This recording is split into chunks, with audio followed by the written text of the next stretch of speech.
এই 4 ক্যাটাগরির voter card বাতিল করবে নির্বাচন কমিশন। তাহলে নির্বাচন কমিশন 4 ধরনের ভোটার কার্ড বাতিল করবে। কোন 4 ধরনের ভোটার কার্ড বাতিল করবে সেটা জানতে অবশ্যই প্রতিবেদনটি শেষ পর্যন্ত দেখবেন, এবং প্রতিবেদনটি যদি ভালো লাগে তবে অবশ্যই লাইক শেয়ার করবেন, অন্যকে জানার সুযোগ করে দেবেন। নিবিড় সংশোধন বা বিশেষ নিবিড় সংশোধন WBSIR 2025 প্রক্রিয়া, যা রাজ্যের নাগরিকদের জন্য অত্যন্ত গুরুত্বপূর্ণ। এনআরসি এবং সিএএ বিতর্কের আবহে এই সংশোধন প্রক্রিয়া বাড়তি গুরুত্ব লাভ করেছে। বিশেষত বিহারে 65 লক্ষ ভোটারের নাম বাদ যাওয়া পশ্চিমবঙ্গেও ভোটার তালিকা থেকে নাম বাদ পড়ার আশঙ্কা দেখা দিয়েছে। এই প্রতিবেদনে আমরা সেই সব দিক তুলে ধরব, যে দিকগুলো আপনারা জানেন না সেই দিকগুলোই তুলে ধরা হবে এই প্রতিবেদনে। অবশ্যই প্রতিবেদনটি শেষ পর্যন্ত দেখবেন। অল্প কথার প্রতিবেদন, মোটেই স্কিপ না করে প্রতিবেদনটি শেষ পর্যন্ত দেখবেন। WBSIR 2025 বা West Bengal special intensive revision হলো নির্বাচন কমিশনের তত্ত্বাবধানে পরিচালিত একটি বিশেষ ভোটার তালিকা সংশোধন প্রক্রিয়া।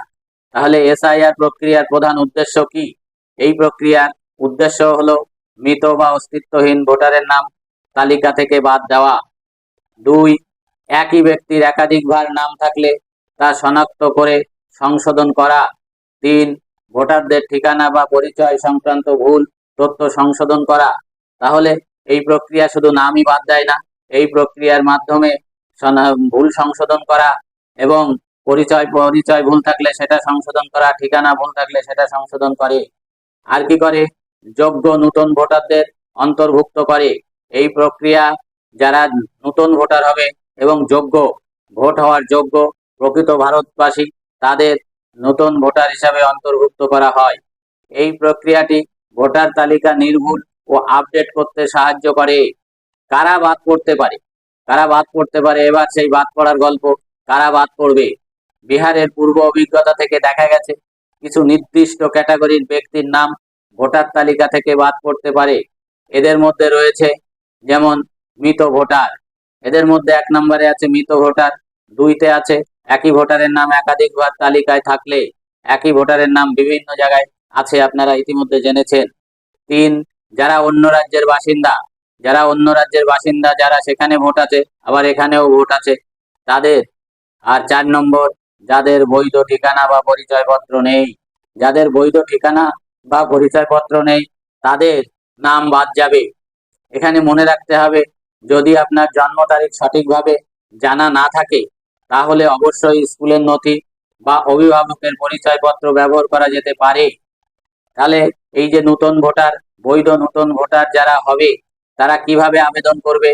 প্রথমে তারা এলাকার বুথ লেভেল অফিসার বা বিএলওর সাথে যোগাযোগ করবে। নির্বাচন কমিশন কর্তৃক নির্ধারিত ফর্ম পূরণ করুন। নতুন ভোটারের জন্য ফর্ম 6, নাম বাদ দেওয়ার জন্য ফর্ম 7 এবং সংশোধনের জন্য ফর্ম 8। নির্ধারিত সময়ে সংশোধন কেন্দ্রে আপনার পূরণ করা ফর্ম এবং প্রয়োজনীয় নথি জমা দিন। তাহলে আপনার নতুন ভোট উঠে যাবে। তাহলে 4 ক্যাটাগরির ভোটারের নাম যেমন বাদ যাবে, তেমনি নতুন ভোটারও অন্তর্ভুক্তি হবে। তাহলে আপনারা বুঝতে পারলেন। প্রতিবেদনটি যদি ভালো লাগে অবশ্যই লাইক শেয়ার করবেন এবং অন্যকে জানার সুযোগ দেবেন। ভালো থাকুন, সুস্থ থাকুন। ধন্যবাদ সবাইকে।